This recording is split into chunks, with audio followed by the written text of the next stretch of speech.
Okay, let me ask you this. What's stopping you? What's keeping you from doing that goal, that dream, that idea that you've had for so long that you'd really like to do? You'd love to do it. What's holding you back? Hi, I'm Charles Burke, and I help people find ways around or through whatever is holding them back. Now, the thing that is holding you back might be just a simple thing, or it may be huge, complex, a huge fear. Somebody told you that you were not good enough, or maybe they told you in just more subtle terms, like, are you really ready for that? That sort of thing. For example, what I'm doing right now, this minute, recording this video, I put this off. I put off doing any of this for literally years because my voice wasn't good enough. Sometimes it'd go this way, sometimes it'd go that way. And so I just didn't. I held off, kept waiting because maybe it'll get better. Maybe I'll find the secret. Nah. Now I just bulldoze on through. And if you think I'm exaggerating, here's a little clip from a video I did, a couple of weeks ago, where my voice was truly wonky. You'll see what I mean. Today I come to you as the Godfather. I have a story that you can't refuse. I want to talk to you about busting a cap in the classroom. Now, I'm not the only one with a less than stellar voice.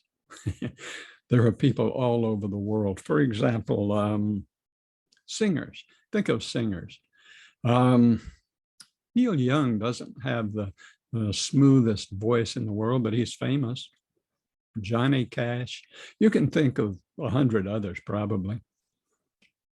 And for the people who do have technical excellence, I think of Barbara Streisand. At age 18 or 19, she was told by a voice teacher that she should just give up on the idea of being a singer, for goodness sakes. Her voice just wasn't good enough for that. Joke's on him. Well, voices are a funny thing. There are actors who don't have this proud, strong, proclaiming voice. What about Bruce Willis? He has kind of a soft, quiet, breathy voice. Clint Eastwood. There are, again, 100 who don't fit the perfect mold, and yet they've gone ahead and just done the damn thing and gotten it done, built a career that they can be proud of, despite what some people would call shortcomings. Now, it may not be a voice that's holding you back. You may not be tall enough. You may not be short enough. All sorts of things get in the way. Sometime back, 4 or 5 years ago, maybe, I was on a website that was sponsored by one of the large American bank chains. People came there and they threw open questions for advice, debate, and so on. One person came on, said they were looking for a website for something or other, a hobby site. One of the hobby sites where people spend a lot of money with equipment, training, and just going and doing their hobby. And he wanted just the right domain name. The one he actually wanted, the perfect domain name, was already taken. So what to do? Oh, what to do? So he threw it open to advice.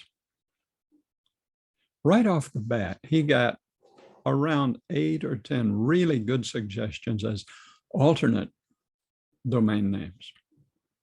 Every one of them he shot down because it wasn't the original name. It was unattainable. It was out of reach, but nothing else would do.